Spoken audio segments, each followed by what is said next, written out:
That was Jaw Guide Me by veteran Nigerian R&B singer Darey. The multi-platinum selling artist, songwriter, and entertainer is a superstar in his home country and respected around the world.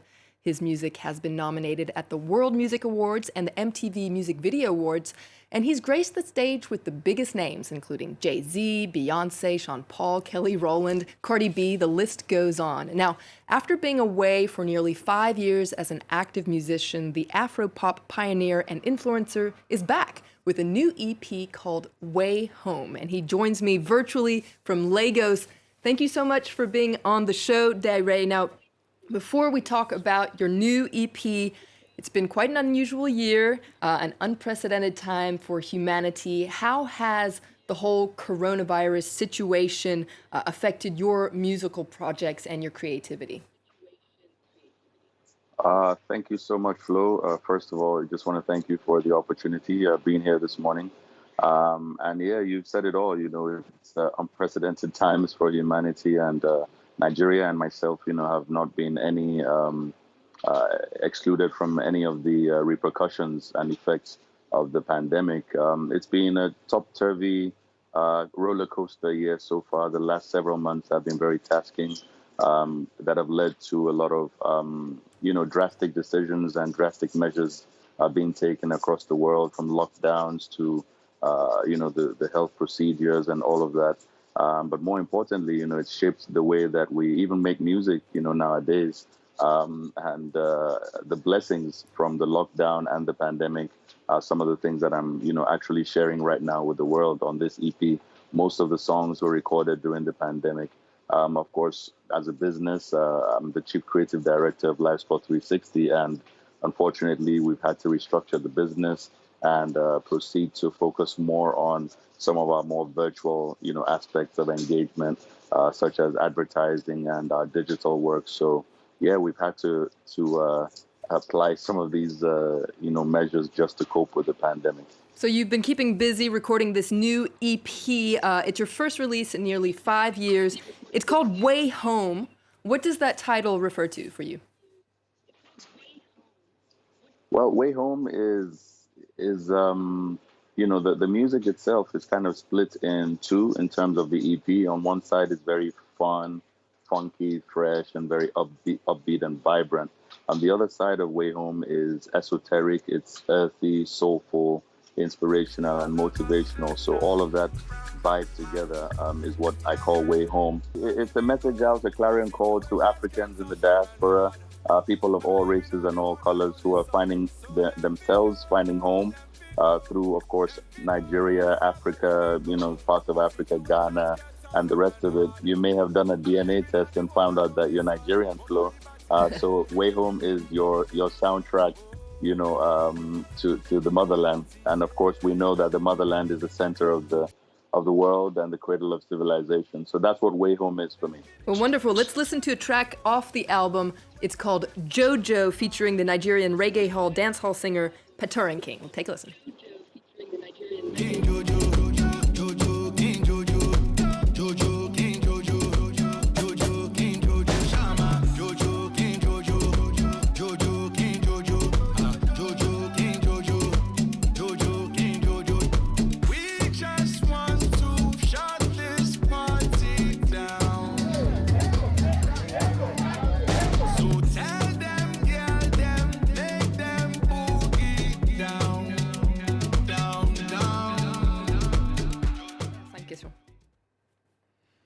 So that was JoJo on your latest EP, and the music video that accompanies that song directly references the coronavirus pandemic.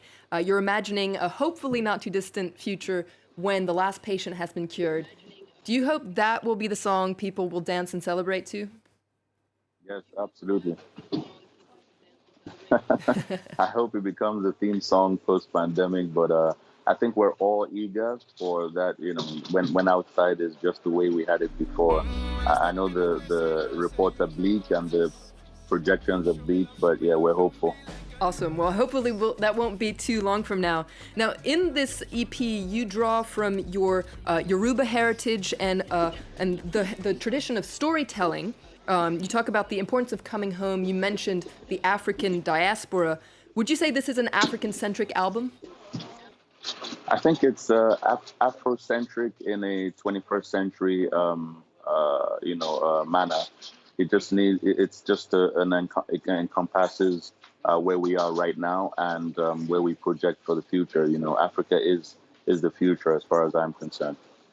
And what's interesting is you participate in all the steps of making music, and you describe the final result not as R&B, but Afro-N-B. What is the secret to making an Afro-B hit? Afro-N-B, that's correct.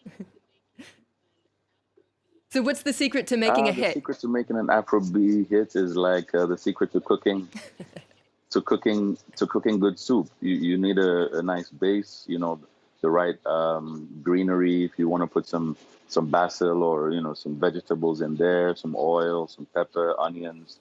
You know, if you want to make some nice African stew or soup, you need all of those perfect ingredients and some seasoning, you know, to make it all come together.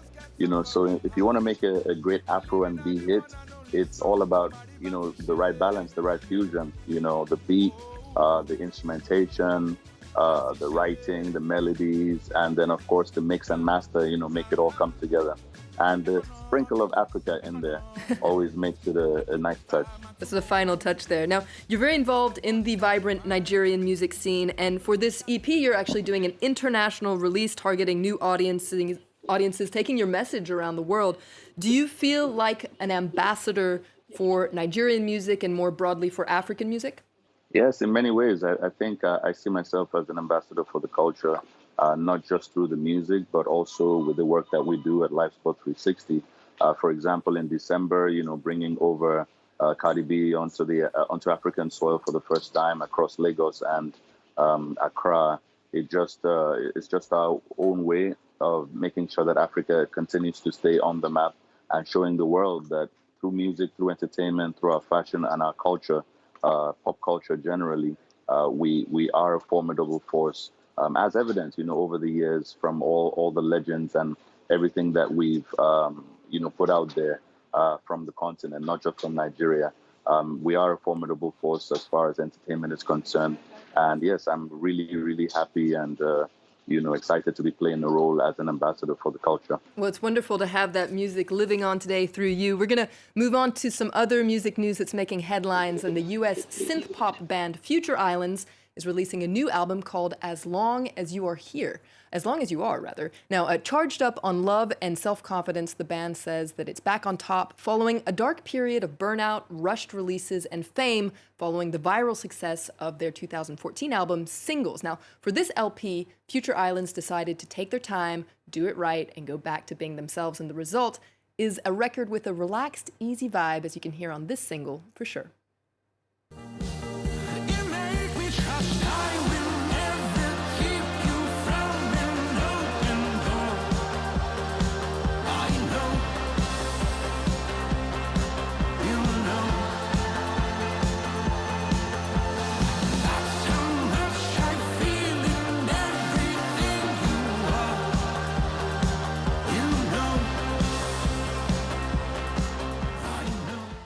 Next, U.S. singer-songwriter Kevin Morby is outdoing himself even by his own prolific standards. After releasing Oh My God, a sprawling double LP just last year, he's back with a new record called Sundowner. Now, Morby wrote the album after moving back to his hometown, Kansas City, Kansas, and he wrote it in a shed in his backyard with nothing more than a guitar and a 4-track tape recorder. And the result is a stark collection of hushed folk songs that include this song, Campfire. Thought that I saw Jessie, she was sitting in a crowd. Thought that I saw Jessie, then I got to feeling proud to ever have known someone so pretty and so sweet, who every time she sang a song, it'd sweep me off my feet. But oh my, Finally, French singer and songwriter Mina Tindall is back with a beautiful album called Sister. She teamed up with some high-profile musicians for this release, including her husband, Bryce Dessner from The National, as well as cult singer-songwriter Sufjan Stevens, who wrote, produced, and sings on this tearjerker called Give a Little Love. And we're going to leave you with that track. But before we go, I want to thank my guest, Darey. Be sure to check out his EP, Way Home. For more arts and culture news, head to our website and stay in touch on social media. Stay tuned to France 24. More news is coming up right after this. Give a little bit of your love. I realize it's not supposed to be so far. Give a little bit of your heart. France 24 and DW join up at the border for the debate. Welcome. Debates, shows, special events and live coverage, hand in hand, side by side. France 24 and Deutsche Welle regularly partner up to tackle all the European issues that matter. Two global networks dedicated to the fight for better information.